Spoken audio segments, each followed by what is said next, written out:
చక్కని లేఖనాన్ని చదువుకున్నాం. రూతు గ్రంథంలో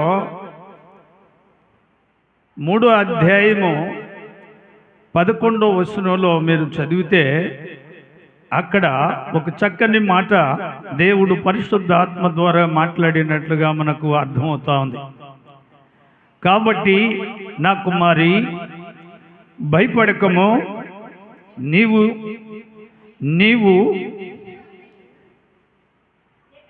చెప్పినదంతయు నీకు చేసేదను, నీవు యోగ్యురాలు అని నా జనులందరూ వెరుగుదురు. దేవునికి ఒకసారి స్తోత్రం చెప్పండి, ఇంకోసారి చెప్పండి. మాట చక్కని మాటలు ఇవి, స్త్రీలందరికీ వర్తిస్తాయి ఈ మాటలు. సర్వ స్త్రీలందరికీ కూడా ఈ మాటలు వర్తిస్తాయి. ఈ మాటలు ఎంతో మంచి మాటలు, అర్థం చేసుకోవాలి. ఈ రూతు గ్రంథంలో మనం చూస్తే రూతును దేవుడు దీవించాడు. రూతుని దేవుడు ధైర్యపరుస్తూ ఉన్నాడు. రూతుతో దేవుడు ఏమని మాట్లాడుతున్నాడు అంటే, నా కుమార్తె, నువ్వు భయపడవద్దు, నువ్వేదైతే అడిగావో అది నేను నీకు చేస్తాను, నీవు యోగ్యురాలువి. దేవునికి స్తోత్రం. చూడండి, ఆమెకి దేవుడు ఒక మంచి పేరు పెట్టాడు. అదేంటంట? యోగ్యురాలువు, నీవు యోగ్యురాలువు, నీవు మంచి ఆమెవి, నీవు ప్రజలందరితో ఒక మంచి విలువైన పేరు గల స్త్రీవని దేవుడు ఆమెకి ఒక ఘనమైన పేరు పెట్టాడు. చూసారా? ఇలాంటి పేరు దేవుడు మీ అందరికీ పెడితే ఎలా ఉంటుంది? ఎంతమందికి ఆ పేరు కావాలి చెప్పండి. ఒకసారి అపోస్తులకు కూడా దేవుడు ఇదే మాట చెప్పాడు. అపోస్తులను ఆయా పట్టణాలు, ప్రాంతాలకు పంపేటప్పుడు ఇద్దరిద్దరినిగా పంపుతున్నాడు. ఆయన పంపుతూ ఉన్నప్పుడు వాళ్ళకు ఒక మాట చెప్పాడు. ఏమనంటే, ఇదిగో మీరు ఏ ఇంటిలోకి వెళతారో ఆ ఇంటి వారు యోగ్యులుగా ఉంటే మీ సమాధానము, దేవుని యొక్క ఆశీర్వాదం ఆ ఇంటి మీద కొత్తదని దేవుడు వాళ్ళని దీవించి పంపించాడు. దేవునికి స్తోత్రం. అలాగే ఇక్కడ ఈ రూతు గ్రంథంలో మనం చూస్తే మంచి పేరు గల, మంచి విలువైన లక్షణాలు ఆమెలో ఉన్నాయి. అందుకనే రూతు నయోమితో అంటది, అత్తమ్మా, నువ్వెక్కడుంటే నేను అక్కడే ఉంటాను, నీ ప్రజలే నా ప్రజలు, నీ దేవుడే నా దేవుడు అని ఒక చక్కని తీర్మానం చేసుకుందామె. ఈ రోజులలో అలాంటి వాళ్ళు ఉన్నారో లేరో మనకు తెలియదు, కానీ దైవ గ్రంథంలో రూతు మంచి గుణవతి అయిన ఆమె, మంచి పేరు కలిగిన మంచి మనిషి, మంచి స్త్రీ, మంచి యోగ్యురాలు, ఆ ఇంటికి యజమానురాలు. అత్తని కలవరపరిచేసింది. దేవునికి స్తోత్రం కలుగునుగాక. అత్త నింది ఒక రోజున, అమ్మా, మీరు యవనస్తులాళ్ళు, మీ చిన్న వయసులోనే భర్తలు చనిపోయారు కనుక ఎవరిళ్ళకు వాళ్ళు వెళ్ళిపోండి, పోయి భర్తలను చేసుకొని బ్రతకండి అన్నది. రూతు అలాగా ఒప్పుకోలేదు. అలా అనవద్దు, నీవున్న చోటునే నేనుంటాను, నీ ప్రజలే నా ప్రజలు, నీ దేవుడే నా దేవుడు అని అత్తతో ఉండటానికి, దేవుని నామాన్ని మహిమపరచటానికి ఒక మంచి గుణవతి అయిన రూతు మనకి భాగంలో కనపడుతూ ఉంటుంది. ఆమె లాంటి మంచి లక్షణాలు దేవుడు మీకు ప్రసాదించునుగాక. ఆమె లాంటి పేరు మీకు, మీ కుమార్తెలకు వచ్చునుగాక. చెప్పండి, మీకు మీ కుమార్తెలకు ఏం కావాలి? మంచి పేరు కావాలి. ప్రతి తల్లి ఆమె కన్న బిడ్డను ఎలా కోరుకుంటుందంటే, మంచి కుమార్తెగా ఉండాలి, మంచి పేరు తెచ్చుకున్నారు, మంచి ప్రయోజకురాలు అవ్వాలి, జ్ఞానవంతురాలు అవ్వాలి, జ్ఞానము కలిగి ఆమె ఒక మంచి ప్రయోజకురాలు అవ్వాలని ప్రతి తల్లి, ప్రతి తండ్రి వారి యొక్క పిల్లల పట్ల ఏం చేస్తారమ్మా? ప్రార్థన చేస్తారు. దేవునికి స్తోత్రం. ఇక్కడ ప్రభు అంటున్న మాట ఏంటంటే, రూతును ధైర్యపరుస్తున్నాడు దేవుడు. భయపడవద్దు, నీకు నేను మాట ఇచ్చాను, నీతో చెప్పినవన్నీ నేను జరిగిస్తాను. ఎందుకు? నీవు యోగ్యురాలవు. దేవునికి స్తోత్రం. నీవు చాలా మంచి భక్తిపరురాలవు. భయభక్తులు నీలో ఉన్నాయి. నీలో ఉన్న మంచి లక్షణాలను బట్టి నిన్ను నేను ఆశీర్వదిస్తాను. అప్పటికే ఆమె ఎదవరాలు. చెప్పండి, భర్తను పోయినా ఎదవరాలు. భర్త చనిపోయాడు, అయినా కుటుంబాన్ని విడిచిపెట్టలేదు, అత్తమ్మని విడిచిపెట్టలేదు, దేవుణ్ణి విడిచిపెట్టలేదు. కాబట్టి ఇక్కడ మనము ఈ గ్రంథంలో దేవుడు ఎదవరాళ్ల పక్షంలో ఏడ్చి మాడతానన్న మాట, ఎదవరాళ్లను పోషిస్తానన్న మాట, ఎదవరాళ్లను కాపాడుతానన్న ఆ యేసయ్య రూతును ధైర్యపరుస్తున్నట్లుగా ఈ భాగంలో మనకు కనపడుతుంది ప్రియులారా. అందుకనే దైవ గ్రంథంలో మనం చూస్తే ఇంకా కొన్ని విషయాలు, గుణవతి అయిన భార్య అరుదు అని రాశారు. ఎవరు వీళ్ళు చెప్పండి? ఒక మంచి గుణం కలిగిన ఒక స్త్రీ. ఈమె ఎక్కడుంటే అక్కడ ఆశీర్వాదం ఉంటుంది. ఏ ఇంటిలో ఉంటే ఆ ఇల్లు కళకళలాడుతూ ఉంటుంది. ఆ ఇంటిలో ఉన్న ఆ యొక్క సమస్యలు పరిష్కారం కావాలంటే ఇలాంటి ఆమె కావాలి. దేవునికి స్తోత్రం చెప్పండి, దేవునికి స్తోత్రం చెప్పండి. ఎవరు కావాలి ఇంటికి? చాలామంది కుమారులకు కోడళ్ళు కావటానికి ఎతుకుతూ ఉంటారు. ఎలాంటి వారిని ఎతుకుతారు వీళ్ళు? బాగా అందమైన వాళ్ళని, బాగా హోదా కలిగిన వాళ్ళని, డబ్బున్న వాళ్ళని, పెద్ద ఉద్యోగాలు చేసే వాళ్ళని కోరుతుంటారు. కానీ దైవ గ్రంథం చక్కని మాట చెప్పొద్ది. ఏమిటి అంటే 31 సామెతల గ్రంథం 30వ అధ్యాయం మనం చూస్తే అక్కడ చక్కని మాట ఉంటుంది. 31వ సామెతల గ్రంథం 30వ అధ్యాయం నేను చదవమను. 30వ వచనం. అమ్మా, అందము మోసకరము, సౌందర్యము వ్యర్థము. ఏం కావాలి చెప్పండి? అందము మోసకరం, సౌందర్యము వ్యర్థము. మరి ఇప్పుడు మనకి ఏం కావాలి? ఒక కోడలు మన ఇంటికి రావాలంటే ఆమెతో పాటు మనకేం రావాలి?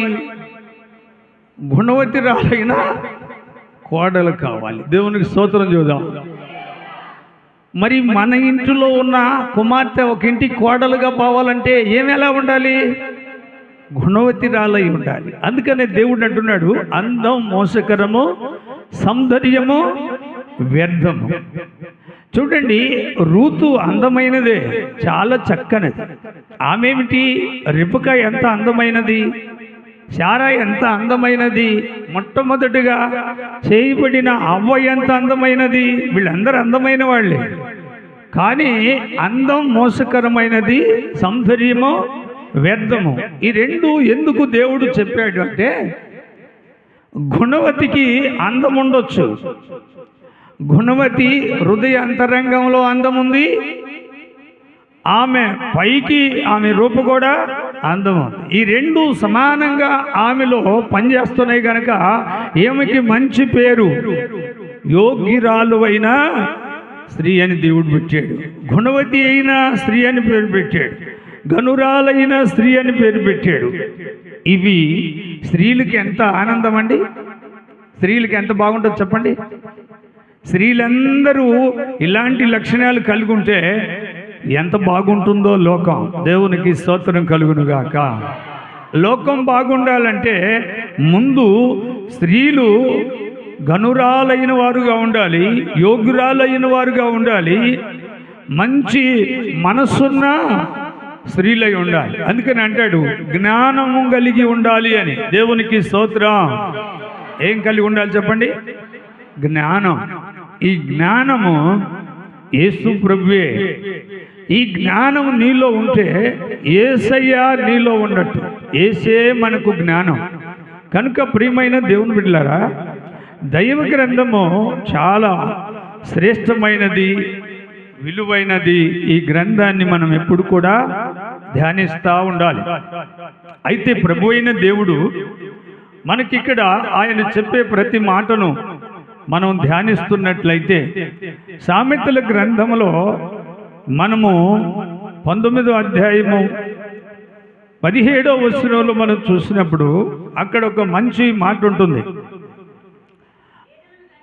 బీదలను కనికరించువారు యెహోవాకు అప్పిచ్చువారు, వారి ఉపకారమునకు ఆయన ప్రతీకారము చేయను. దేవునికి ఒకసారి స్తోత్రం చెల్లించుదాం. ఏంటంటే బీదలను కనికరించువారు ఎంతో మంచి స్త్రీలు. ఈ సామెతలకు రాసిన గ్రంథంలో మనం చూస్తే 31వ అధ్యాయము 20వ వచనంలో ఇక్కడ మనకు కనపడుతున్న ఒక స్త్రీ దీనులకు చేయి చాపును, దరిద్రులకు తన చేతులను చాపును. ఎవరిమా? మంచి లక్షణాలు కల ఆమె, ఇంటి ఇల్లాలు, యజమానురాలు, దేవుని యొక్క దృష్టిలో యోగ్యురాలుగా తన యొక్క కుటుంబాన్ని సమృద్ధిగా కాపాడుకుంటున్న ఒక మంచి ఇల్లాలు, మంచి స్త్రీ.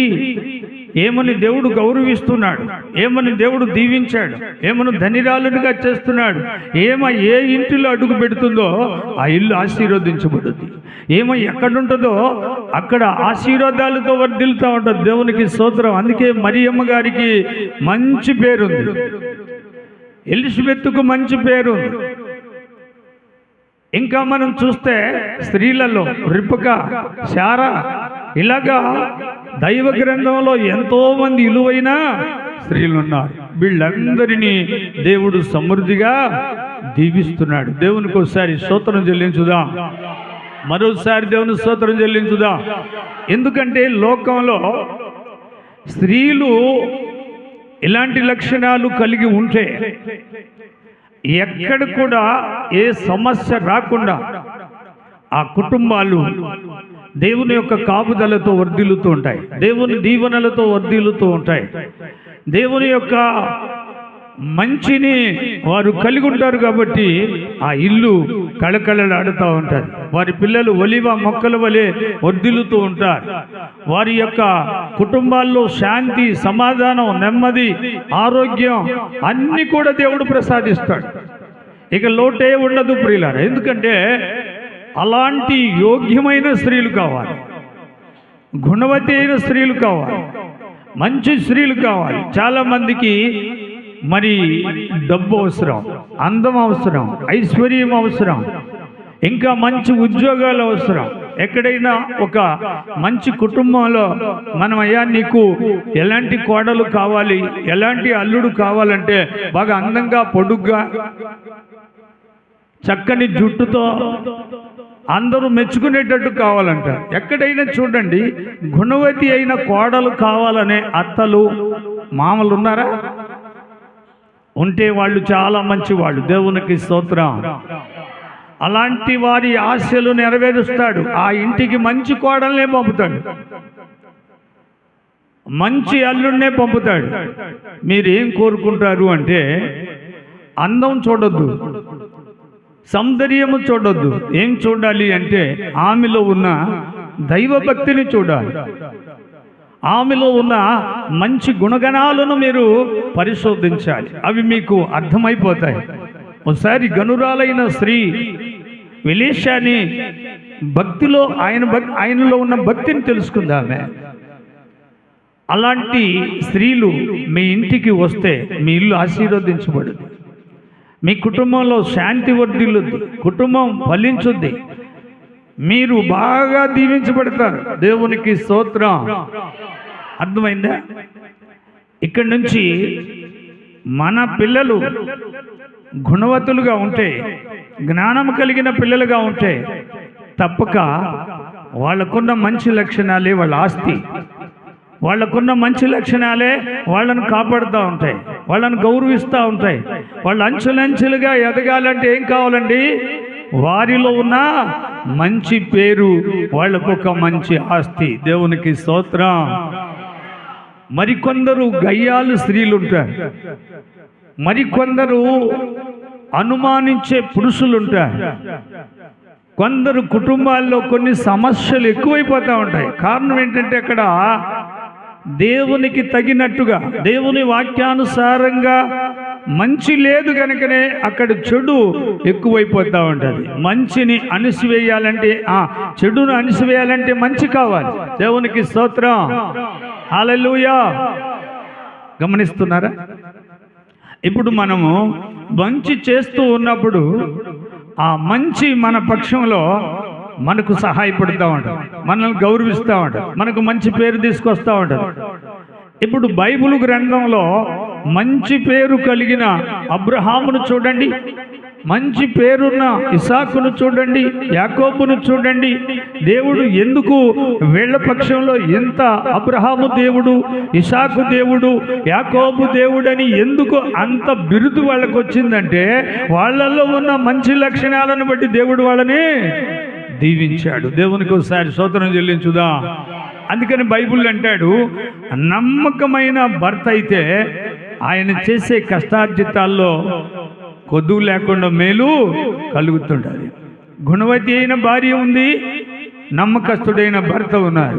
వీళ్ళిద్దరి మధ్యలో దేవాతి దేవుడు వాళ్ళకి మంచి పిల్లలు, మంచి కుటుంబం, మంచి ఆశీర్వాదం, మంచి ఉద్యోగాలు, మంచి చదువులు, మంచి ఐశ్వర్యం, ఇదంతా దేవుడు ప్రసాదిస్తాడు. దేవునికి స్తోత్రం. హల్లెలూయా. గమనిస్తున్నారా? ఈరోజు మీరేం కోరుకోవాలంటే, మీరేం అడగాలంటే వాళ్ళ యొక్క మంచిని కోరుకోవాలి. నీ కుమార్తెలో కూడా మంచి ఉండాలి, నీకొచ్చే కోడలనే కుమార్తెలో కూడా మంచి ఉండాలి, నీ కొడుకుల్లో మంచి ఉండాలి, నీకొచ్చే అల్లుల్లో కూడా మంచి ఉండాలి. ఇవి ఇలా మనం ఆశించినప్పుడు, ఇలాంటివి మనం కావాలని దేవుణ్ణి అడిగినప్పుడు ఆ ఇంటికి గుణవతి అయినే ఒక మంచి ఆమె వస్తుంది, ఒక నమ్మకస్తుడైన ఒక మంచి అల్లుడు కూడా ఆ ఇంటికి వస్తాడు. మీలో ఎంతమంది ఇలాంటి ఆశ కలిగి ఉన్నారో ఒకసారి మీకు మంచి కోడలు రావాలని, లేదా మంచి అల్లుడు కావాలని మీలో ఎంతమంది ఉన్నారో చేతులు ఎత్తి ఒకసారి చూపించండి. మంచి అల్లుడు చెప్పండి. అందమైన వాడు కాదు, లేకపోతే హోదా కలిగిన వారు కాదు, అధికారాలు కలిగిన వారు, అవి కూడా ఉండొచ్చు. వాటిని మించినది ఆయనలో ఉన్న మంచి, వాటికంటే గొప్ప విలువైన ఆస్తి వారిలో ఉన్న మంచి విలువైన లక్షణాలు. ఇవి మనం ఆశించిన ఎడల దేవుడు తప్పక అలాంటి వారినే తీసుకొస్తాడు. ఈ మంచి లక్షణాలు రూతులో ఉన్నాయి. నయోమి కంటే కూడా రూతు మంచి పేరు కలిగిన ఒక మంచి ఇల్లాలని బైబిల్లో ఆమెని దేవుడు గౌరవించాడు. ఎవరిని? నయోమికి చివరికి ఒక చెడ్డ పేరు వచ్చింది, కానీ రూతుకు మాత్రం రాలేదు. రూతు దైవ గ్రంథాన్ని మరి ఎంతో విలువగా ఆమె పేరు గ్రంథంలో రాయబడి ఉంది. దేవునికి స్తోత్రం కలుగును గాక. గమనించండి, యేసు ప్రభు మనము ఏదడిగినా ఇస్తాడు అనే ఒక మాటను మనం ఆలోచించినట్లయితే, ప్రభు మనకు అన్నీ ఇవ్వగలిగిన మంచి దేవుడు. కాబట్టి ఇప్పుడు మీరు చేతులు ఎత్తారు ఏమని? మంచి అల్లుడు కావాలి. నేను ఒకరోజు మన అరుణ అల్లుడిని హోటల్ కాడ చూశాను. ఆమె చానాలు బట్టి నా కూతురుకు మంచి అల్లుడు కావాలి, మంచి అల్లుడు కావాలంటే నేను చూశాను, ఆయన మంచి అల్లుడే. పైకి కనబడడానికి చాలా అందంగా ఉన్నాడు, ఆయన జుట్టు చాలా రింగులుగా ఉంది, చాలా బాగున్నాడు. కానీ హృదయాంతరంగం ఎలాంటిదో నాకు మాత్రమో తెలియదు. అయితే నాకు ఒకటి తెలుసు, ఆమె మందిరానికి వచ్చిన కాడి నుంచి ఆమె ఏమంటుందంటే, నాకు మంచి అల్లుడు కావాలి, నా కుమార్తెకి మంచి నమ్మకస్తుడైన భర్త కావాలి, ఆ విషయంలో ప్రార్థన చేయమన్నది. అదే మనము తెలుసుకున్నది. కాబట్టి సంఘంలో చేసిన ఈ ప్రార్థన, అరుణకి మంచి అల్లుడు వచ్చాడు. దేవునికి స్తోత్రం చూద్దాం. మంచి అల్లుడు వచ్చాడు. ఈరోజు మంచి అల్లుడు వచ్చినందుకు ఆమె ఎంత సంతోషపడతాం. వాటిలో కూడా మర్చిపోయి చెవుకాడ ఫోన్ పెట్టుకొని కుమార్తెతో మాట్లాడే ఆనందం, అల్లుడితో మాట్లాడే ఆనందం. ఇప్పుడు ఆమెకి ఏం ఆశ? సంతానం కావాలని కోరుతా ఉంది. దేవుడు మంచి పిల్లల్నే ఇస్తాడు. దేవునికి స్తోత్రం కలుగును గాక. మంచి పిల్లల్నే ఇస్తాడు. ఈ భాగంలో రూతుకి పిల్లలు పుట్టకముందే భర్త చనిపోయాడు. యవ్వనస్తురాలైనప్పుడే భర్త చనిపోయాడు. కానీ ఆమె చాలా గొప్ప పేరు సంపాదించుకుంది. అలాంటి పేరు మీ కుమార్తెలకు దేవుడు ప్రసాదించునుగాక. అలాంటి మంచి లక్షణాలు మీకు మీ పిల్లలకు దేవుడు ఇచ్చునుగాక. నిజంగా ఈ లోకంలో బ్రతికితే స్త్రీలు అనేవాళ్ళు ఇలాంటి మంచి పేరుతోనే బ్రతకాలి. అవునా? చెప్పండి, చేతులెత్తి ఎంతమంది మంచి పేరుతో బతకాలనుకుంటున్నారు? ఈరోజు పురుషుల కంటే స్త్రీలు ఎక్కువ ప్రభు దగ్గరికి రావటం. ఎక్కడ చూసినా స్త్రీలే. వీళ్ళందరినీ దేవుడు మంచి విలువైన స్త్రీలుగా దీవిస్తాడు. ఎందుకు అంటే మొట్టమొదటిగా పవిత్రురాలైన పరిశుద్ధురాలైన మరియమ్మ గర్భములోనికి దేవుడు ప్రవేశించాడు అంటే, ఆమె గర్భములో 9 మాసాలు అక్కడే ఉన్నాడు అంటే నిజంగా స్త్రీలు ఎంత విలువైన వారో ఒకసారి ఆలోచించండి. దేవునికి స్తోత్రం. స్త్రీలలోకే దేవుడు ప్రవేశించి ఆమెలో నుండి ఆయన శరీరధారిగా కృపాసత్య సంపన్నుడుగా మన మధ్యలో యేసయ్య మహిమగల దేవుడుగా కనబడ్డాడు. ఆశ్చర్యకరుడుగా కనబడ్డాడు. మహోన్నతుడుగా కనబడ్డాడు. సర్వ సృష్టికి ఆయనే దేవుడని నిరూపించుకున్నాడు. దేవునికి స్తోత్రం. అలాంటి మహిమగల దేవుడు స్త్రీలు గర్భములో నుండి ఆయన ప్రవేశించి ఈ భూలోకంలో ఉన్నాడు అంటే నిజంగా స్త్రీలు ఎంత విలువైన వాళ్ళు చూడండి. స్త్రీలు చాలా గౌరవార్థమైన వారు, విలువైన వారు. వారికి దేవుడు మంచి బిరుదులు ఇచ్చాడు, మంచి పేర్లు పెట్టాడు. మరియమ్మకి ఏమున్నదండి? దయాప్రాప్తురాలైన స్త్రీ అన్నాడు. దేవునికి స్తోత్రం. మీరందరూ అలాంటి పేరు కలిగి ఉండాలని దేవుడు ఆశిస్తున్నాడు. మరి మీరు ఎలా ఉంటారు చెప్పండి ఒకసారి. అలా ఉంటాను అంటే చేతులు ఎత్తండి, దేవుడు మిమ్మల్ని దీవిస్తాడు. చేతులు ఎత్తండి. దేవుడు మిమ్మల్ని సమృద్ధిగా దీవించునుగాక. మీకు మంచి ఆరోగ్యాలు ఇచ్చునుగాక. మీకు కలిగే పిల్లలు మంచి లక్షణాలు కలిగిన పిల్లలుగా ఉందురుగాక. మీకొచ్చే అల్లుళ్ళు మంచి నమ్మకస్తులై ఉందురుగాక. మీకొచ్చే కోడళ్ళు మంచి గుణవతి అయిన వారుగా ఉందురుగాక. వారితో పాటు మీ ఇంటికి ఆశీర్వాదాలు వచ్చునుగాక. మీ ఇంటికి మేలొచ్చునుగాక. మన శాస్త్రి గారింటికి కోడలు వచ్చింది ఈ మధ్య. ఆమె ఎలాంటి ఆమె? గుణవతి అయినా మంచి ఆమె. ఆమె రాకముందే ఆ ఇల్లు దీవించబడింది ఒక రకంగా. ఆమె వచ్చినాక ఇంకా దీవించబడాలి. దేవునికి స్తోత్రం. అందుకని అంటాడు, గుణవతి అయిన భార్య దొరుకుట అరుదు, అట్టిది ముత్యముల కంటే అమూల్యమైనది. అంటే ఆమెతో పాటు ఆ ఇంటికి ఏమొస్తుంది? ఆశీర్వాదం. ఆ ఇంటికి ఏమొస్తుంది? సమాధానం, శాంతి, నెమ్మది, ఐక్యత. ఆ కుటుంబం గౌరవార్థమైన ఒక విలువైన ఒక మంచి పేరు కలిగిన కుటుంబంగా మార్చబడుతుంది. అలాంటి కుటుంబం ఎక్కడుంది అంటే బైబిల్ గ్రంథంలో కీర్తన గ్రంథం 128వ అధ్యాయములో ఉంది. యెహోవా యందు భయభక్తులు కలిగి ఆయన త్రోవల యందు నడుచువారందరూ ధన్యులు. నిశ్చయముగా నీ చేతులు కష్టార్జితం నువ్వు అనుభవించదువు. నీవు ధన్యుడువు, నీకు మేలు కలుగును. నీ లోకిట భార్య ఫలించు ద్రాక్షావళి వలె ఉండును. నీ భోజనపు బల్ల చుట్టూ నీ పిల్లలు ఒలివ మొక్కల వలె. యెహోవా ఆశీర్వదించిన ఇల్లు ఇలా ఉంటుంది. ఇలాంటి కుటుంబము, ఇలాంటి పిల్లలు అని దేవుడు మనందరికీ తెలియపరుస్తున్నాడు. అలాంటి కుటుంబంగా నీ కుటుంబం ఉండునుగాక. అలాంటి పిల్లలుగా నీ పిల్లలు ఉందురుగాక. అలాంటి భర్త నీ ఇంటిలో ఉండునుగాక. అలాంటి భార్య నీ ఇంటిలో ఉండునుగాక. అది నీతిమంతులు ఇల్లుగా మార్చబడునుగాక.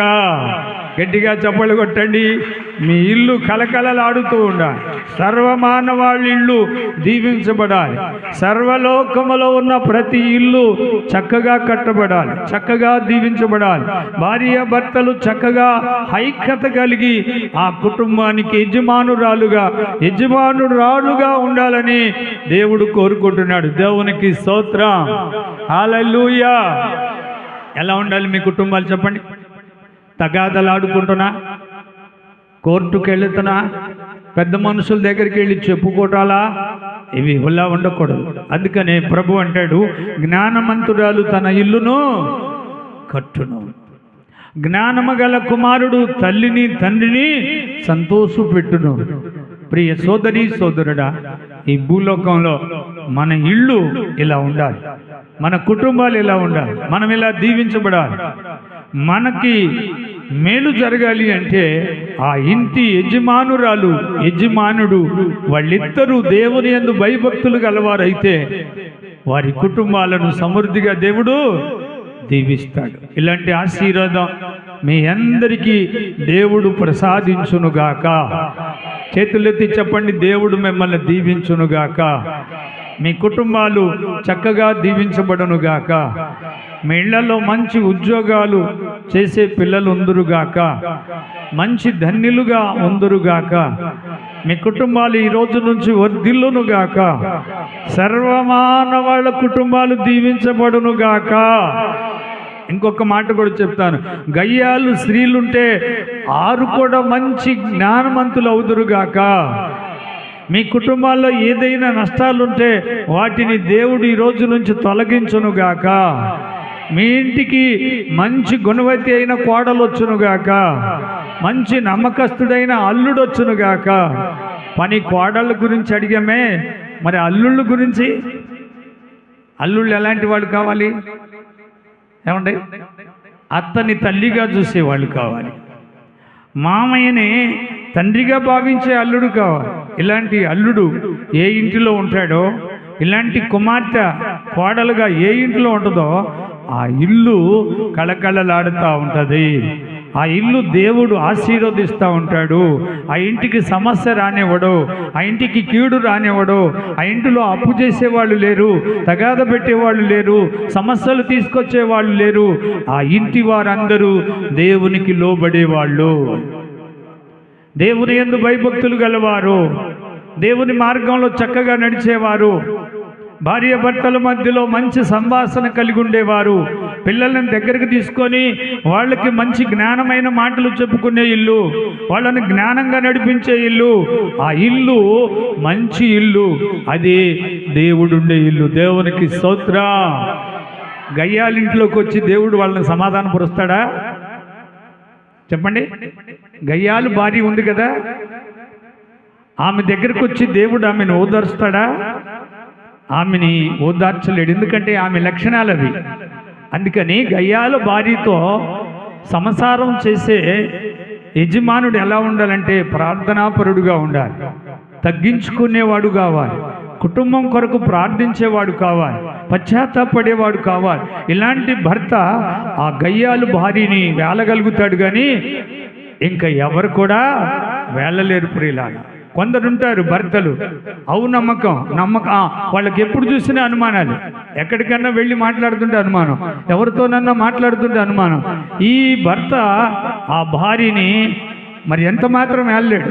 ఆమె మంచి ప్రార్థనాపరురాలైతే ఆయన వేసే నిందలకి, ఆయన చేసే పనులన్నిటినీ ఎదుర్కొని ఆమె కుటుంబాన్ని కాపాడగలుగుద్ది. అందుకనే ప్రార్థన శక్తి కావాలి. దేవునికి స్తోత్రం.